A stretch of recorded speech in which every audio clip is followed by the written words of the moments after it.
আসসালামু আলাইকুম প্রিয় শিক্ষার্থীরা, আশা করি তোমরা অনেক অনেক ভালো আছো। বাট ইংলিশ ফার্স্ট পেপারের যে অ্যানসারিং কোয়েশ্চেন টপিকটা আছে সেই টপিকটা নিয়ে অনেক চিন্তিত আছো। হ্যাঁ, তোমাদের মধ্যে অনেকের মেসেজ পেয়েছি যে ভাইয়া আনসারিং কোয়েশ্চেনের আমাদের ক্লাস চাই। হ্যাঁ, তোমাদের জন্য এই ক্লাসটা নিয়ে হাজির হয়েছি, কারণ তোমাদের ইংলিশ ফার্স্ট পেপারের 100 মার্কের মধ্যে 15 মার্কস ডিপেন্ড করছে এই টপিকটার উপরে। তোমরা জানো তোমাদের 1 নম্বর কোয়েশ্চেন থেকে দুইটা ফরম্যাটে কোয়েশ্চেন হয়। একটা হচ্ছে এ দিয়ে আসে এমসিকিউতে তোমাদের 5 marks. But answer to the question number B যখন লিখতে যাও তখন দেখো প্রত্যেকটা প্রশ্নের মান হচ্ছে 3, মানে হচ্ছে 3 5 15 মার্কস থাকে তোমাদের এই আনসারিং কোয়েশ্চেনে। বাট এই টপিকটাই তোমরা সবচেয়ে বেশি হেয়ালিপনায় রাখো, তোমরা অনেক কম প্রিপারেশন নাও। আজকের এই ক্লাসটি যারা করবে, আমার বিশ্বাস তোমরা আনসারিং কোয়েশ্চেনের যে ভয়টা তোমাদের মধ্যে লুকিয়ে রেখেছিলে সেই ভয়টা লুকিয়েও থাকবে না, একেবারে চিরতরে ব্যানিশ হয়ে যাবে ইনশাআল্লাহ। সো আমি কথা না বাড়িয়ে চলে যেতে চাই। সবাই মনোযোগ দিবে এবং খাতা কলম নিয়ে বসবে। সবাই খাতা কলম নিয়ে বসো।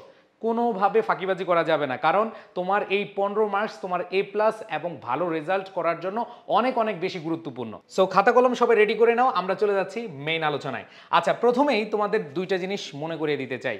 সেটা হচ্ছে কোয়েশ্চেনের স্ট্রাকচার অনুযায়ী অ্যান্সারটি এক বা ততোধিক বাক্যে লিখতে হবে। স্বাভাবিকভাবে যদি কোনো কোয়েশ্চেনের উত্তর তুমি এক অক্ষরে অথবা তুমি 2-3টা শব্দে শেষ করো, কোনো সেন্টেন্স না লিখো, তাহলে কিন্তু তোমার উত্তর গ্রহণযোগ্য হবে না। প্রথম কথা হচ্ছে এটা। আর দ্বিতীয় কথা হচ্ছে টেক্সট থেকে সরাসরি কপি করা যাবে না, শুধুমাত্র তথ্যগুলো নেওয়া যাবে। আচ্ছা, এই কথাটার মানে হচ্ছে তুমি টেক্সট থেকে, মানে যে প্যাসেজটা দেওয়া থাকবে সেই প্যাসেজ থেকে তুমি হুবহু কোনো লাইন তুলে দিতে পারবে না। অবশ্যই সেখান থেকে তুমি তথ্য নিবা, অবশ্যই সেখান থেকে তুমি কিছু মানে হুবহু কিছু অংশ নিবা, বাট পুরোপুরি লিখে দিয়ে আসা যাবে না। বুঝাতে পেরেছি? আসো, এখন কথা হচ্ছে আমাদের এই যে আনসারিং কোয়েশ্চেন করতে গিয়ে যে কোয়েশ্চেনগুলো আমরা দেখতে পাই, সেখানে আসলে দেখতে হবে কয়টা টাইপ থেকে প্রশ্ন আসে। দেখো, প্রথমেই তোমরা খেয়াল করলে দেখবে ডব্লিউএস কোয়েশ্চেন, অক্সিলিয়ারি ভার্ব দিয়ে কোয়েশ্চেন আসে, এক্সপ্লেনেশন টাইপের কোয়েশ্চেন আসে, অ্যানাদার টাইপের কোয়েশ্চেন আসে। দ্যাট মিন 4টা টাইপের প্রশ্ন হয়ে থাকে তোমাদের এই ফরম্যাটে। এখন কথা হচ্ছে আমরা আসলে দেখব যে কিভাবে সেই জিনিসগুলো আমরা ব্যাখ্যা করি। যেমন ধরো WS question, another type question এবং এক্সপ্লেনেশন টাইপ, এগুলো যখন উত্তর লিখবা এগুলো অবশ্যই ব্যাখ্যা করে উত্তর লিখতে হয়। আর যে কোয়েশ্চেনটা আমরা ইয়েস নো দিয়ে উত্তর দেই সেটা হচ্ছে অক্সিলিয়ারি ভার্ব দিয়ে যেগুলো আসে। এইখানে আসলে তোমাকে জিজ্ঞেস করা হয় যে আসলে তুমি কি এটার সাথে কোনোভাবে অ্যাগ্রি কিনা। যদি অ্যাগ্রি হও ইয়েস লিখো, আর ইয়েস লিখলে কেন অ্যাগ্রি সেটা তুমি লিখে দাও। আর তুমি যদি অ্যাগ্রি না হও বা সম্মত না হও, তাহলে হচ্ছে তুমি কি করবা, নো দিয়ে কেন তুমি সম্মত না সেটা লিখতে হবে। সো যাই হোক, এগুলো আমরা ভিতরে আরও পড়বো। তোমাদেরকে এখন একটু দেখাবো যে 4টা টাইপের কথা বলে এসেছি, সেই 4টা টাইপের মধ্যে প্রথম যে টাইপটা সেটা হচ্ছে ডব্লিউএস কোয়েশ্চেন টাইপ। এই ডব্লিউএস কোয়েশ্চেনটা কী ধরনের প্রশ্ন হিসেবে আসে বা কিভাবে আসে আমরা একটু দেখব।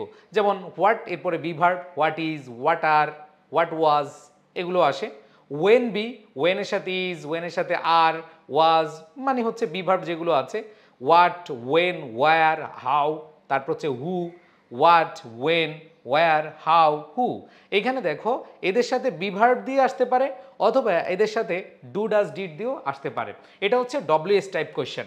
আর দ্বিতীয়ত খেয়াল করব অক্সিলিয়ারি ভার্ব দিয়ে আসে যেগুলো, সেটা হচ্ছে একবারে শুরুতেই, প্রশ্নের শুরুতে আমরা কি ডু ডাজ ডিড দেখব। সো এই টাইপটাও আমরা দেখলে চিনতে পারবো। এরপর হচ্ছে অ্যানাদার টাইপ। এখন অনেকেই হয়তো এতক্ষণে চিন্তা করতেছিলা যে ভাইয়া আমরা তো মোটামুটি অক্সিলিয়ারি ভার্ব দিয়ে এবং ডব্লিউএস ওয়ার্ড দিয়ে অনেক কোয়েশ্চেন দেখেছি, এইটা আবার কি, অ্যানাদার টাইপটা কি? অ্যানাদার টাইপটা হচ্ছে ওই যে বিষয়টা তোমাদেরকে বললাম, সেটা হচ্ছে রাইট অ্যাবাউট অথবা describe, narrate, analyse, elaborate, find out, look at, in which. এটা হচ্ছে তোমাকে ডেসক্রাইব করতে হবে কোনো একটা বিষয় যেটা প্যাসেজে দেওয়া ছিল, সেটা তুমি কি করবা, ডেসক্রাইব করবা অথবা ন্যারেট করবা অথবা ইলাবোরেট করবা। এবং শেষ যে টাইপটা সেটা হচ্ছে এক্সপ্লেনেশন টাইপ। এই এক্সপ্লেনেশন টাইপের যে প্রশ্ন হয়, এই প্রশ্নগুলো যেটা আমরা দেখব বা যেটা বুঝবো সেটা হচ্ছে আমাকে লিখতে হবে। তোমাকে সুন্দরভাবে প্রশ্নে বলা হবে, যেমন বলা আছে what do you think about, তুমি কি চিন্তা করো বা তুমি কি ভাবো। Is this a right decision, তারপরে বলছে give your opinion from your reading of based on the passage. That means হচ্ছে এইখানে তোমাকে পণ্ডিত হতে হবে। কী হতে হবে? পণ্ডিত হতে হবে। দ্যাট মিন্স প্রশ্নকর্তা যে কাজটা করবে, কোনো একটা বিষয়ে তুমি আসলে কিভাবে দেখছো, তোমার মতামত কি, সেটা তুমি সুন্দরভাবে লিখে আসবা। আর সবচেয়ে বড় কথা হচ্ছে এইটা যারা ফ্রি হ্যান্ড রাইটিং ভালো পারে তাদের জন্য একবার ইজি। আর এটা আসলে তুমি বানিয়ে লিখতে পারো, কোনো সমস্যা নাই, তবে অপ্রাসঙ্গিক কিছু লেখা যাবে না। তাহলে দেখো আমি তোমাদেরকে এতক্ষণে 4টা টাইপের কথা বললাম, যেই 4টা টাইপের প্রশ্নগুলো আমরা সচরাচর প্রশ্নে দেখে থাকি। এখন কথা হচ্ছে এই জায়গাগুলো কিভাবে আসে, যেমন ডব্লিউএস কোয়েশ্চেনগুলো কিভাবে আসে। এইখানে দেখো ডব্লিউএস ওয়ার্ড দিয়ে শুরু হয়েছে, মানে Y should a person not over spend. তোমরা জানো ওভার স্পেন্ডিং নিয়ে একটা প্যাসেজ আছে তোমাদের টেক্সট বুকে, এবং সেখানে এইভাবে তোমাদের প্রশ্ন করতে পারে যে why should a person not over spend. আবার দেখো what do you think about the NGO from the passage, মানে এনজিও সম্পর্কে তুমি কি জানো সেটা 2 থেকে 3 সেন্টেন্সে লিখবা। আবার দেখো বলা হচ্ছে how did the empowerment group influence Shilpi's life. তাহলে এখানে দেখো তোমাদেরকে বলছিলাম যে ডব্লিউএস কোয়েশ্চেনগুলো কিভাবে হয়, ওয়াই দিয়ে হতে পারে, ওয়ার্ড দিয়ে হতে পারে, ওয়েন দিয়ে হতে পারে, হাউ দিয়ে হতে পারে, তাদের সাথে বি ভার্বও থাকতে পারে, তাদের সাথে ডু ডাজ ডিডও থাকতে পারে। সো এইখানে আমি একটা জাস্ট এক্সাম্পল দেখাচ্ছি যাতে করে তোমরা কনসেপ্টটা ক্লিয়ার হও। এরপরে দেখো অ্যানাদার টাইপ কোয়েশ্চেন, যেটা আমরা অলরেডি বলে ফেলেছি, সেটা হচ্ছে ন্যারেট, ডেসক্রাইব অথবা রাইট, এরকম বিষয়গুলো থাকে এবং কোনো একটা বিষয় নিয়ে। যেমন এখানে বলেছে narrate Sheikh Kamal's educational qualification in 2 or 3 sentences. Sheikh Kamal যে প্যাসেজটা আছে সেই প্যাসেজে খুব সুন্দরভাবে লেখা আছে তিনি কোথায় স্কুল জীবনে পড়েছেন, তিনি কোথায় কলেজ পড়েছেন, সব কিছু কিন্তু সুন্দরভাবে লেখা আছে। সো ওই প্যাসেজটা থেকে তুমি সুন্দরভাবে ন্যারেট করে দিবা। অ্যান্ড ডেসক্রাইব যে শেখ কামালস ডেইলি অ্যাক্টিভিটিস। শেখ কামাল প্যাসেজটা তোমরা যারা পড়েছ, যে তিনি আসলে সকালে কি করতেন, দুপুরে কি করতেন, রাতে কি করতেন, বিকালে কি করতেন, সব কিছুই সুন্দরভাবে দেওয়া আছে, তুমি জাস্ট ওইখান থেকে লিখে দিবা। এখন অনেকে বলে ভাই এই যে লিখতেই তো পারি না, আসো সামনে তোমাদের সাথে এই লিখার ব্যাপারে নিয়ে অনেক কথা আছে, এই ক্লাসটা তোমরা করো, ইনশাল্লাহ তোমাদের যে ভয় ছিল, তোমাদের যে ভীতি ছিল, সেটা একেবারেই কমে যাবে। ওকে, আচ্ছা ও ভাইয়াপুরা একটু লিখবা, আচ্ছা না লিখলে স্ক্রিনশট নিয়ে নাও, হ্যাঁ, যাতে করে পরবর্তীতে তোমরা নোট করতে পারো, এই ক্লাসটা দেখার পরে তোমরা নোট করে নিতে পারো। অ্যান্ড দেন পরবর্তীতে দেখো right about Sultana Kamal in 2 or 3 sentences. দেখো ভাইয়ারা, তোমরা শেখ কামাল যে প্যাসেজটা পড়েছো সেখানে সুলতানা কামাল সম্পর্কে বেশি বলা নাই, অল্প বলা আছে, বাট ওই অল্পটুকু যদি তুমি একটু ভালোভাবে লিখে আসতে পারো তুমি কিন্তু নাম্বার পাবে। যেমন এখানে Sultana Kamal was the newly wedded spouse of Sheikh Kamal and one of the victims of assassination. She was a Dhaka university blue in athletics. তাহলে ব্যাপারটা বুঝতে পেরেছো? তোমাদের কিন্তু প্যাসেজেই সব কিছু দেওয়া থাকবে, জাস্ট তুমি প্যাটার্নটা ধরবা, সেই প্যাটার্ন অনুযায়ী তুমি কি আনসারটা করবা। বুঝাতে পেরেছি? ওকে, আচ্ছা এখন কথা হচ্ছে অ্যানাদার টাইপটাও গেল, তোমাদেরকে এখন নিয়ে যাব হচ্ছে এক্সপ্লেনেশন টাইপ, যেটা হচ্ছে এক্সপ্লেইন করবা তুমি। এখানে কোয়েশ্চেনটা দেখো, based on your reading of the passage explain what bullying is. এখানে বুলিংটা কি এটা জানতে চাওয়া হয়েছে, এক্সপ্লেইন করবা তুমি। And then after reading the passage, how would you describe Sheikh Kamal? Give your answer in not more than 3 or 4 sentences. এখানে শেখ কামাল সম্পর্কে তুমি কি করবা? ডেসক্রাইব করবা। সো স্বাভাবিকভাবে তুমি যখন প্যাসেজটা সামনে দেখবা, প্যাসেজটা এমন না যে তোমার বাসায় থাকবে আর পরীক্ষার হলে তুমি থাকবা, না, পরীক্ষার হলেও প্যাসেজটা থাকবে, তুমিও থাকবা পরীক্ষার হলে, সেখান থেকে তুমি দেখে দেখে লিখে দিবে। এবং কিভাবে লিখবে ইনশাল্লাহ আমি একবার পুরো ক্লাসটা যাদের দেখবো যে করেছে তাদেরকে আমি অ্যাসিওর দিয়ে বলতে চাই ইনশাল্লাহ তোমরা লিখতে পারবা। ওকে, আচ্ছা তারপর দেখো don't call me I will call you, who said this, এই ধরনের প্রশ্ন একটু দেখো। হু সেইড দিস, এই যে কে বলেছে এটাকে অ্যান্সার দিতে হবে, আর এটা দিলেই তুমি মোটামুটি 1 নম্বর পেয়ে গেছো ধরে নাও। এবং এরপর বলছে why did he say this, right in 2 or 3 sentences. তোমরা নেলসন ম্যান্ডেলা যেই প্যাসেজটা পেয়েছো তোমাদের টেক্সট বুকে, ওই নেলসন ম্যান্ডেলা প্যাসেজ থেকে যদি তুমি কি করো ভালোভাবে পড়ে থাকো, তাহলে দেখবা তিনি বলেছেন don't call me I will call you. তোমরা ভাইবো না যে don't call me I will call you মানে অন্য কিছু বোঝাচ্ছে। অনেক সময় গার্লফ্রেন্ড বয়ফ্রেন্ড, আচ্ছা যাক উদাহরণটা গার্লফ্রেন্ড বয়ফ্রেন্ড না, যাই হোক ধরো স্বামী স্ত্রী রাগারাগি হয়েছে, ঝগড়া হয়েছে, এই ডোন্ট কল মি, আমাকে কল দিস না, আমার মাথা ঠান্ডা হইলে আমিই কল দিব, ওইটা কিন্তু ভাবা যাবে না। ওইটা প্যাসেজে সুন্দরভাবে বলা ছিল, তার মানে ওই যে প্যাসেজটা থেকে তুমি সুন্দরভাবে লিখে দিবে ওই প্যারাটা থেকে। কিভাবে লিখতে হবে এটা নিয়ে টেনশনে আছো, কোনো সমস্যা নাই, আমি আগে তোমাদেরকে জাস্ট ধাপগুলো দেখাই। এরপর হচ্ছে অক্সিলারি টাইপস এক্সাম্পল, যেটা দ্বারা আসলে আমরা দেখি যে মডাল অক্সিলারি অথবা ডু ডাজ ডিড এগুলো দ্বারা প্রশ্ন করা হয়। যেমন দেখো can meditation be adapted to modern life? Explain briefly. এখানে তোমাকে ইয়েস অর নো দিয়ে অ্যান্সার করতে হবে। Do you think everyone should have a role model to achieve their dream? Why অথবা ওয়াই নট? এখানে তুমি ইয়েস দিলে অবশ্যই এটার সম্পর্কে বলছিলাম, যদি তোমার যুক্তি থাকে সেটা অবশ্যই সুন্দরভাবে লিখে দিবা। Do you think over spending is related to only shopping? Give your answer in not more than 2 or 3 sentences. তাহলে এখানে যে বিষয়টা তোমরা দেখতে পাচ্ছ সেখানেও কিন্তু তোমার ইয়েস অর নো কোয়েশ্চেন। তুমি কি চিন্তা করো, যদি বলো হ্যাঁ আমি এটা ভাবি, আমার কাছে মনে হয় এটা, তুমি সুন্দরভাবে ব্যাখ্যা করে দিয়ে আসবা। অথবা তুমি যদি মনে করো যে না এটা আমি ভাবি না, যেমন এখানে বলেছে no I think over spending is not related to only shopping, যে শুধু শপিং দিয়েই ওভার স্পেন্ডিং হয় এটা না, আরও অনেক কিছু আছে।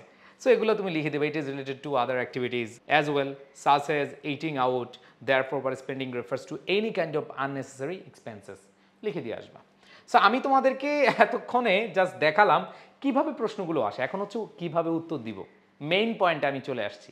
আমি জানি না তোমরা এভাবে ক্লাস করেছো কিনা বা কোনো ভিডিও দেখেছো কিনা, আমার বিশ্বাস যারা ক্লাসটা মনোযোগ দিচ্ছ অনেক অনেক সহজভাবে অ্যান্সার করতে পারবা। কোয়েশ্চেনগুলো কী ধরনের হয় এবং কিভাবে তুমি উত্তর দিবা সেটা একটু খেয়াল করতে হবে। যে টেন্সে প্রশ্ন সেই টেন্সে উত্তর, আশা করি তোমরা জানো এই বিষয়টা। তারপরে দেখো প্রশ্নেতে যদি প্যাসিভ থাকে উত্তরে তুমি কি দিবা? প্যাসিভ। প্রশ্নে অক্সিলারি ভার্ব তুমি যেই উত্তরটা লিখবা সেটা মেইন ভার্বে নিবা। তারপর হচ্ছে প্রশ্নে যদি মডাল থাকে সেটার পরিবর্তে তুমি মডাল দিয়ে শুরু করতে পারো। তারপর হচ্ছে প্রশ্নে যা আছে ডোন্ট কপি, পুরো প্রশ্নটা আছে প্রশ্নটা কপি করে দিবে হবে না, কিন্তু এটা স্বাভাবিক, তুমি বুঝো। আচ্ছা এখন কথা হচ্ছে ভাইয়া যে টেন্সে প্রশ্ন এটা মানে কি?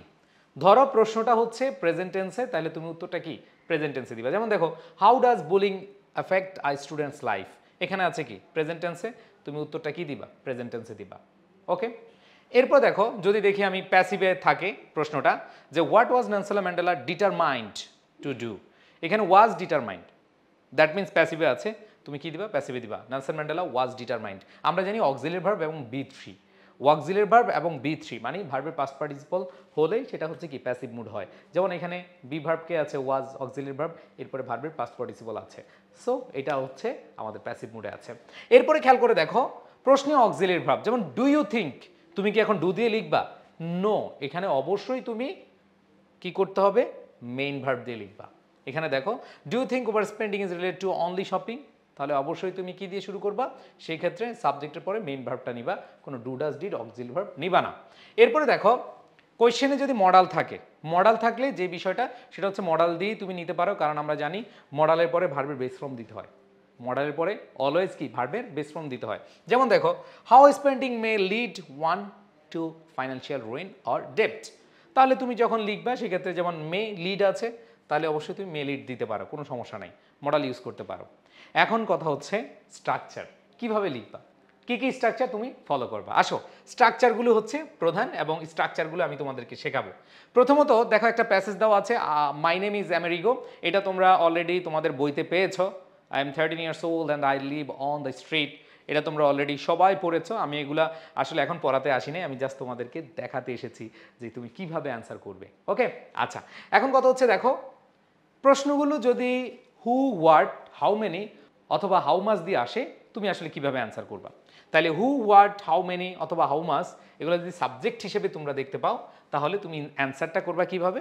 দেখো এই স্ট্রাকচারই অনেকেই জানো না, এবং স্ট্রাকচার না জানার কারণে তোমাদের লিখতে ভয় হয়, তোমরা পারো না বলে চিল্লাও অলওয়েজ। বাট স্ট্রাকচারটা এভাবে, যদি থাকে হু দিয়ে, ধরো আমরা এর আগের একটা প্রশ্ন দেখেছি হু দিয়ে নেলসন ম্যান্ডেলা যেটা, সো এখানে হু দিয়ে যদি থাকে স্ট্রাকচারটা হবে আগে হচ্ছে উত্তরটা দিবা, এরপরে কোয়েশ্চেনের বাকি অংশ। যেমন দেখো who is the narrator of the story, এখানে এই যে হু দ্বারা কাকে বোঝাচ্ছে? অবশ্যই কোনো ব্যক্তিকে বোঝাচ্ছে, জাস্ট ওনার নামটা বসাই দিবা। এরপর দেখো কোয়েশ্চেনের বাকি অংশ কি আছে? Is the narrator of the story, তাহলে Amerigo is the narrator of the story. বুঝাইতে পারছি? খুব ইজিলি চিন্তা করো, কঠিনভাবে চিন্তা করার দরকার নেই।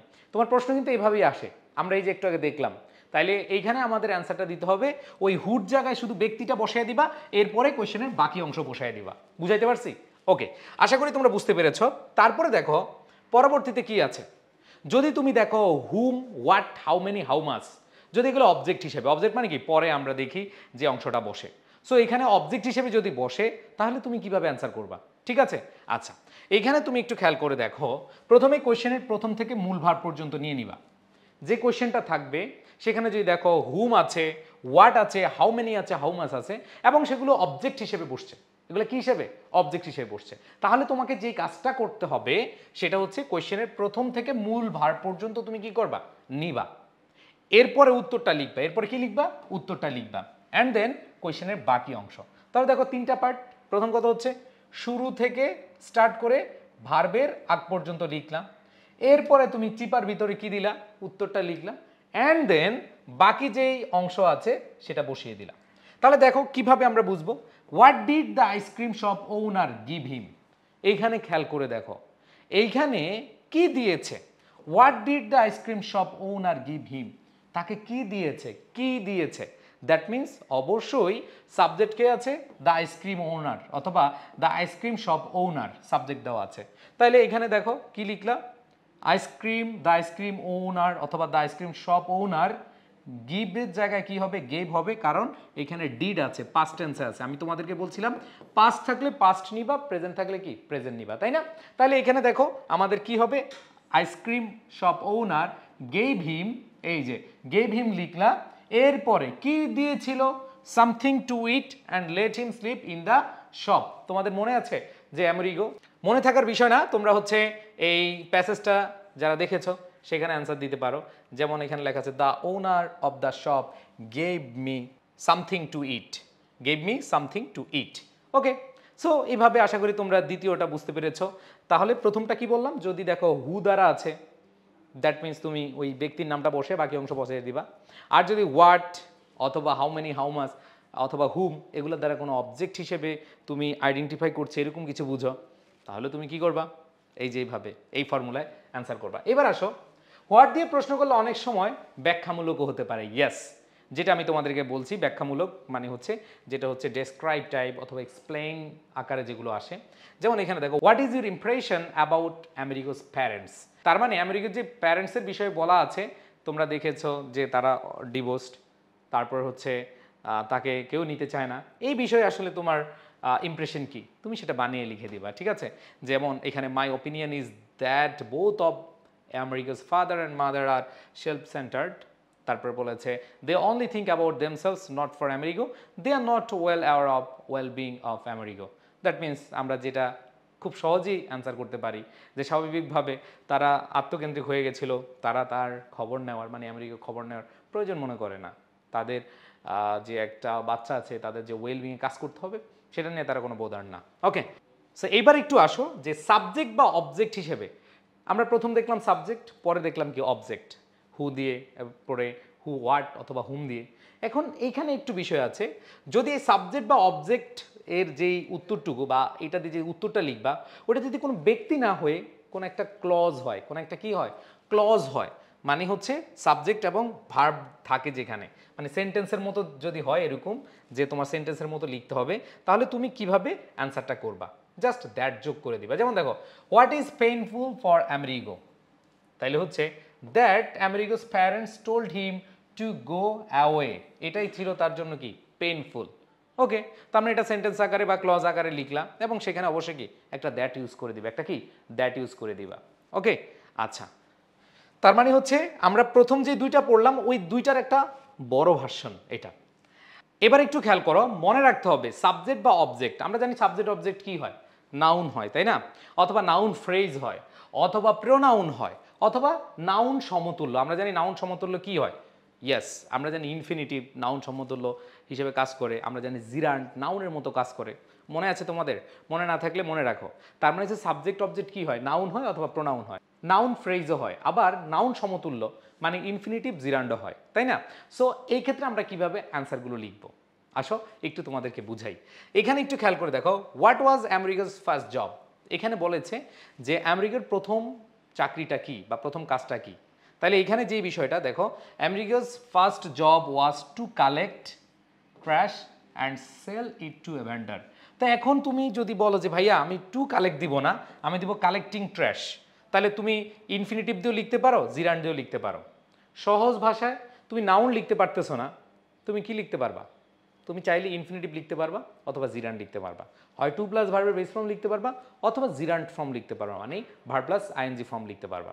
এটা এখানে বলা আছে যে উত্তরটুকু ভার্ব দিয়ে যদি তুমি লিখতে চাও তাহলে ইনফিনিটিভ লিখতে পারো অথবা কি জিরান্ড লিখতে পারো। আর যদি সেটা অ্যাডজেক্টিভকে কোনো সাবজেক্ট করতে হয় তাহলে সেই ক্ষেত্রে দা হয়। তোমাদের মনে আছে কিনা, তোমাদের মনে থাকার কথা, যেমন তোমরা পড়েছ দা পুয়ার, গরিবেরা, দা রিচ, ধনীরা। এই যে পুয়ার, রিচ এগুলো হচ্ছে কি অ্যাডজেক্টিভ, বাট এটা যখন তুমি দা পুয়ার বলবা মানে পুরের সাথে দা ইউজ করবা তখন এটা কিন্তু কি নাউন হিসেবে কাজ করে, প্লুরাল নাউন হিসেবে কাজ করে, তখন গরিবেরা, ধনীরা এরকম বোঝায়। সো এখানে আমি আশা করি তোমাদেরকে সহজভাবে বুঝাতে পারবো। যদি তুমি কোনো উত্তর ভার্ব দিয়ে দিতে চাও, নাউনের মতো কাজ করাতে চাও, সেক্ষেত্রে অবশ্যই হয় টু প্লাস ভার্বের বেস ফর্ম দিবা মানে ইনফিনিটিভ ফর্ম দিবা, না হয় কি জিরান্ড ফর্ম দিবা। বুঝাইতে পারছি? আচ্ছা, এখানে যে জিনিসটা দেখো, which work was painful and difficult. Which work, এখন কথা হচ্ছে আইসক্রিম তো আমরা জানি নাউন, এখন আইসক্রিম কি পেইনফুল ছিল নাকি আইসক্রিম সেলিংটা কি ছিল পেইনফুল ছিল?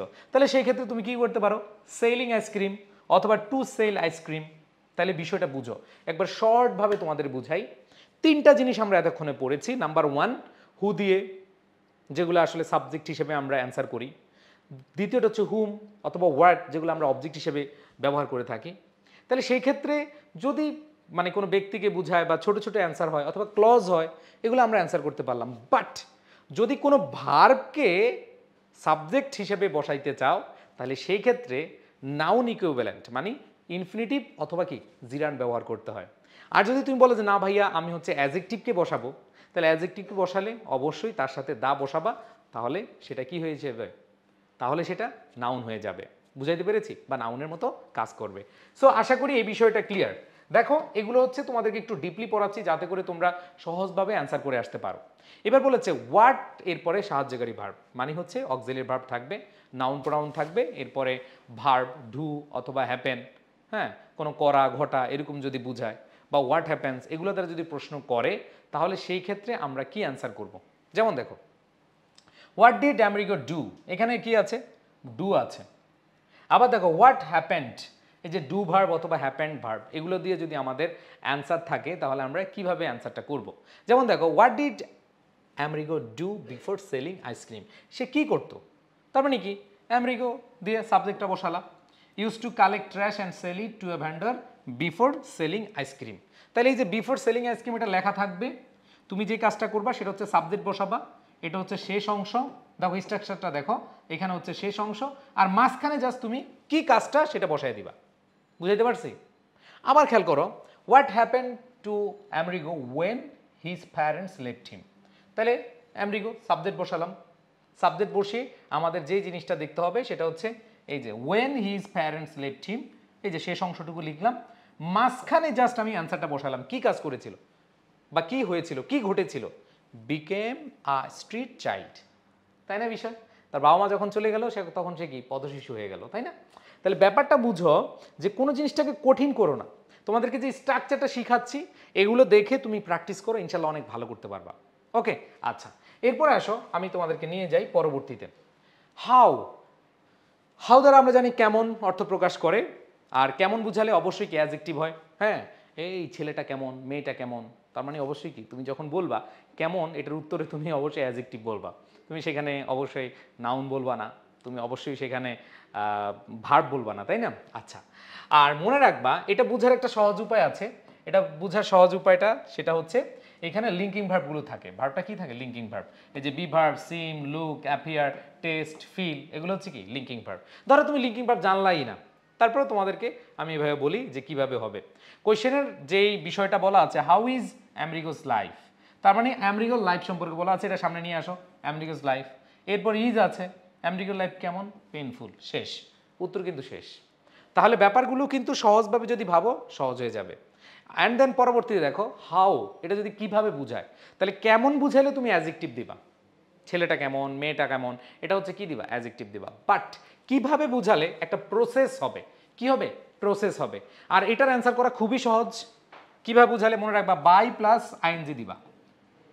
যেমন সে ওইখানে কিভাবে গেল, বাই রাইডিং এ সাইকেল, ঠিক আছে, আমি সেখানে কিভাবে গেলাম, বাই ট্রাভেলিং আ বাস। তাহলে ব্যাপারটা বুঝো, ব্যাপারটা হচ্ছে তুমি জাস্ট কি দিবা, by plus verb plus ING দিবা, মানে যে কাজটা বুঝাচ্ছে। আর যদি কোনো কিছু ছাড়া বোঝায় তাহলে উইদাউট প্লাস জিরান্ট দিবা, উইদাউট প্লাস জিরান্ট। যেমন how did Amerigo earn his livelihood, কিভাবে কাজ করেছিল বা কিভাবে সে আর্ন করেছিল। দেখো ভাইয়া এখানে ক্লাসে অনেকে যে কাজটা করে সেটা হচ্ছে যে হ্যাঁ আনসারিং কোয়েশ্চেন পারবা, এইটা সেটা পড়ে নিও, মুখস্থ করে নিও। না ভাইয়া, এই টেকনিকগুলো তুমি ফলো করো, এই জিনিসগুলো জানো, দেখবে তোমার যদি কমন নাও পড়ো তারপরে তোমার কাছে যে প্যাসেজটা দেওয়া আছে এবং তোমার কাছে যে প্রশ্নগুলো দেওয়া আছে, আমি যেভাবে তোমাদের বলছি তোমরা যদি একটু বাসায় প্র্যাকটিস করো, আমি শিওর তুমি ইনশাল্লাহ 15তে 15ই পাবা। বিকজ এইখানে তুমি শিখে কিন্তু প্র্যাকটিস করতেছো এবং পরীক্ষার হলে সেটা অ্যাপ্লাই করতেছো। সো আশা করি তোমরা, আমি এমন কিছু তোমাদেরকে করাবো না, আমি এখানে চাইলে তো হ্যাঁ ধুমধাম একটু দেখায় টেকনিক, ছোটোখাটো টেকনিক দেখায় শেষ করে দিতে পারতাম, বাট এটা 15 মার্কস, তোমার লাইফে 15 মার্কস অনেক ইম্পর্টেন্ট। সো তোমার এই 15 মার্কের লাইফের যেই গুরুত্বটা, এই গুরুত্বটা আমিও বুঝি, আমিও একদিন তোমাদের মতো স্টুডেন্ট ছিলাম। সো 15 মার্কস থেকে যখন 5 মার্ক চলে যাবে, 7 মার্ক চলে যাবে, কতটা খারাপ লাগবে, যখন তোমার এ প্লাস আসবে না কতটা খারাপ লাগবে, এই রিয়েলাইজেশনটা আমার মধ্যেও আছে, তোমার মধ্যে হয়তো হয়ে উঠবে। এই জন্য আমি চেষ্টা করছি যে তোমাদের জন্য এই ক্লাসগুলো ভালোভাবে নেওয়ার জন্য, যাতে করে তোমরা কিছুটা হলেও উপকৃত হও। সো একটু মনোযোগ দিবে এবং আমি যেভাবে বলি একটু খাতায় নোট ডাউন করো, ইনশাল্লাহ অনেক বেশি ভালো করতে পারবা, নো টেনশন। ঠিক আছে, আসো এরপরে কোয়েশ্চেনটাতে যদি আমরা খেয়াল করি, how did Amerigo earn his livelihood, কিভাবে সে আর্ন করতো। তাহলে দেখো আমেরিগো তুমি দিলা, সাবজেক্ট দিলা, কোয়েশ্চেনের অংশ এখানে দেখো আমেরিগো আর্নড, যেহেতু এটা ডিড আছে, পাস্ট টেন্সে আছে, তুমি পাস্টে দিবা। আমেরিগো আর্নড কি করেছিল, উপার্জন করেছিল।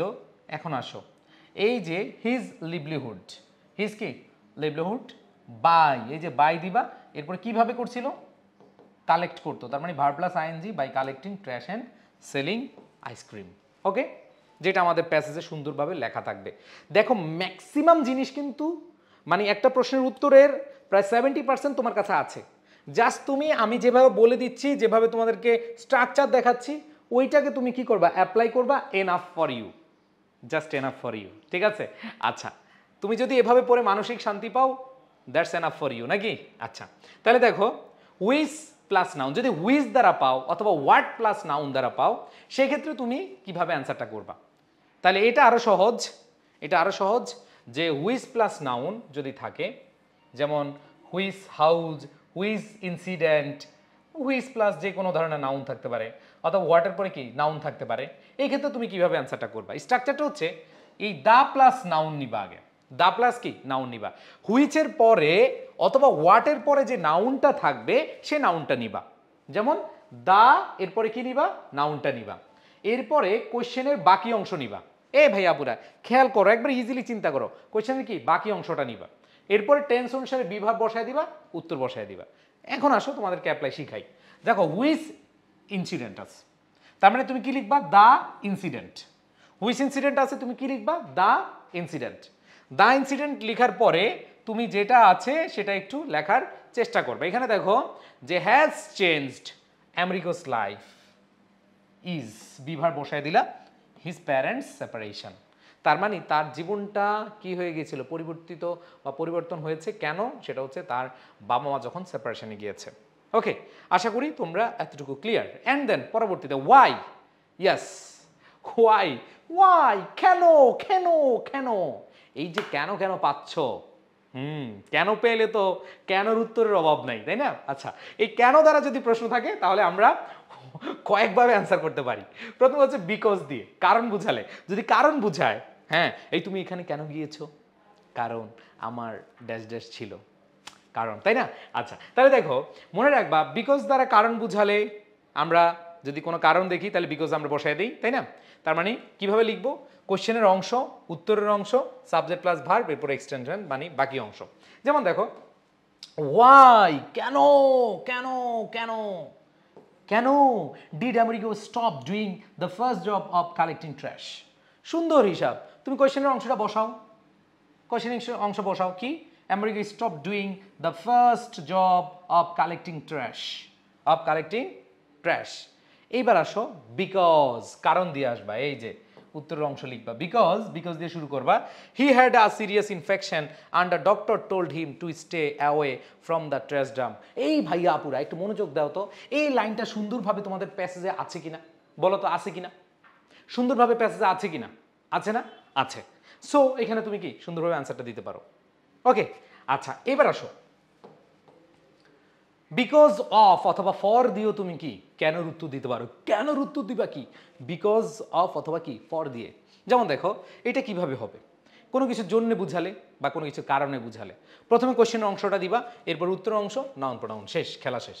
যেমন দেখো কি, why is Amerigo a street child now, কেন সে এখন স্ট্রিট চাইল্ড মানে হচ্ছে পথ শিশু। তাহলে এখানে তুমি বসাও Amerigo is a street child now because of, এই বিকজ অফটা বসাই দিবা, অথবা ফর দিতে পারো, বিকজ অফ অথবা ফর হিজ প্যারেন্টস সেপারেশন, খেলা শেষ।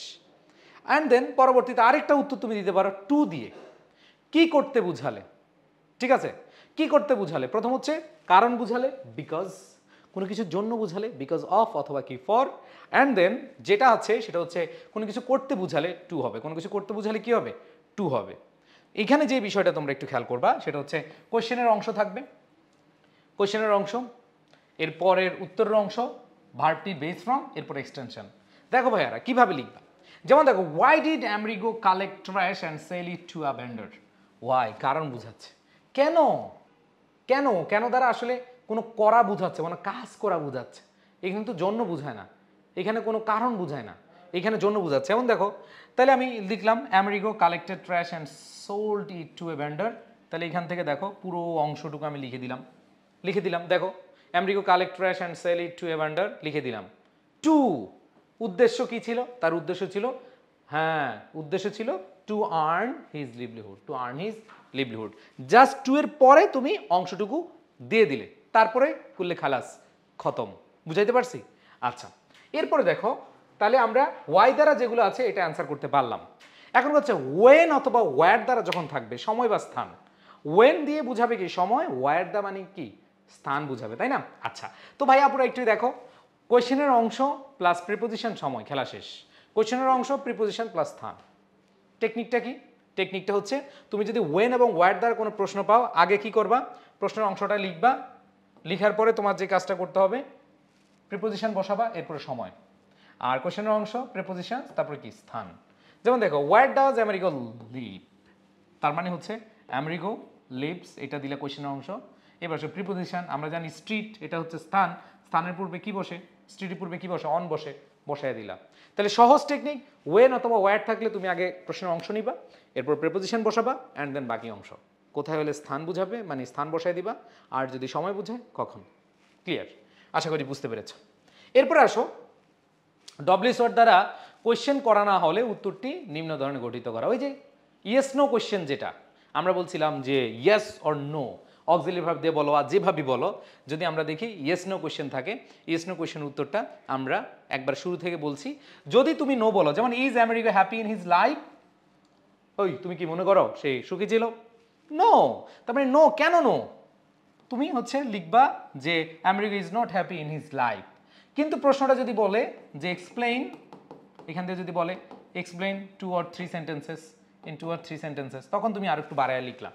বাট যদি এটুকুই চাই এটুকু লিখে দিবা। এই যে এখানে দেখো, do you think over spending is related to only shopping, এটা আমরা অলরেডি বলেছি, নো, তারপরে কেন, হ্যাঁ কেন না বললে এটা 2-3 সেন্টেন্সে লিখো, তখন হচ্ছে কি তুমি 2-3 সেন্টেন্সে লিখবা। অ্যান্ড দেন তোমরা একটু মনোযোগ দাও, তোমরা এইচএসসি ভালো করেছো, এ প্লাস পাচ্ছ বা এ প্লাস পাবে, এই টার্গেটে পড়াশোনা করছো। আমি জানি না এই ক্লাসটা তোমাদের কতটুকু উপকার হয়েছে, তবে এটা শিওর থাকো আই এডুকেশনের প্রত্যেকটা ক্লাস আমরা চেষ্টা করি স্টুডেন্ট ওরিয়েন্টেড, স্টুডেন্টরা যেন ভালো কিছু পায় সেটা আমরা চেষ্টা করি। আমরা এইচএসসি নিয়ে কাজ করছি, আমরা অ্যাডমিশন নিয়ে কাজ করছি, আমরা বিগত 4 বছর ধরে অ্যাডমিশন নিয়ে কাজ করছি এবং হাজার হাজার স্টুডেন্টদেরকে আমরা বিভিন্ন বিশ্ববিদ্যালয়ে পাঠাচ্ছি। আর কিভাবে পাঠাচ্ছি, মন্ত্র পড়ে না, কোনো মন্ত্র না। দেখো এইখানে তোমরা যারা সায়েন্সের শিক্ষার্থী রয়েছে, কমার্সের শিক্ষার্থী রয়েছে বা মানবিকের শিক্ষার্থী রয়েছে, যারা মানবিকের শিক্ষার্থী রয়েছে তাদের জন্য আমাদের টার্গেট ডিউ আইসিইউ ব্যাচ। দেখো তোমাদের প্রত্যেকের স্বপ্ন থাকে ঢাকা বিশ্ববিদ্যালয়ে পড়বে, বাট ঢাকা বিশ্ববিদ্যালয়ে পড়তে হলে তোমাদেরকে কি করতে হবে, তোমাদেরকে একটা প্রপার গাইডলাইন মানতে হবে এবং সেই গাইডলাইন যারা দিবেন অবশ্যই তার অনেক বেশি অভিজ্ঞ হতে হবে, যাতে করে তোমাকে সহজে পথটা দেখাতে পারেন, তাই না। আচ্ছা, সো তোমাদের জন্য আমাদের মানবিকের কোর্স রয়েছে আইসিইউ বেস, আমাদের বাণিজ্যের জন্য রয়েছে, আমাদের সায়েন্সের জন্য রয়েছে। ঢাকা বিশ্ববিদ্যালয়কে টার্গেট করে আমরা হচ্ছে এইটা পড়াই। এই ব্যাচটা শুধু ঢাকা বিশ্ববিদ্যালয়ের জন্য। এছাড়া রাজশাহী ইউনিভার্সিটি রয়েছে, চট্টগ্রাম বিশ্ববিদ্যালয় রয়েছে এবং জেইউ রয়েছে। এই কোর্সগুলোর মধ্যে তোমরা পাবে। সো তোমরা যারা সায়েন্সের স্টুডেন্ট তোমরা চাইলে স্ক্রিনশট নিয়ে নিতে পারো। আমাদের এই কোর্স ফি একবারে ভর্তি পরীক্ষার আগ পর্যন্ত আমরা হচ্ছে 6,000 টাকা কোর্স ফি, বাট এখন ভর্তি হলে আমরা 50% ডিসকাউন্ট দিচ্ছি। সো তোমরা অনেকেই অলরেডি আমাদের এই পেইড ব্যাচে অ্যাডভান্স ভর্তি হয়ে গিয়েছো এবং তোমরা তোমাদের প্রস্তুতিটাকে শানিত করছো। সো তোমাদের জন্য কমার্সে যারা রয়েছে কি কি পাবা, তোমরা কয়টা এমসিকিউর জন্য পাবা, কয়টা রিটেনের জন্য পাবা, সব কিছু লেখা আছে। এখন ভর্তি হবা কিভাবে?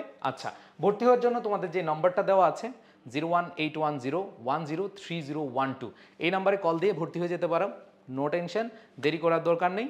যদি তুমি তোমার স্বপ্নকে বাস্তবায়ন করতে চাও, তোমাদের স্বপ্নের সারথি হিসাবে আমাদেরকে পাবে অলওয়েজ, অল টাইম। সো ক্লাসটা কেমন লাগলো সেটা অবশ্যই জানাবে। আর আমাদের যে কোনো কোর্সে ভর্তি হওয়ার জন্য যে নম্বরটা দেওয়া আছে সেটাতে কল দিলেই হবে। আসসালামু আলাইকুম।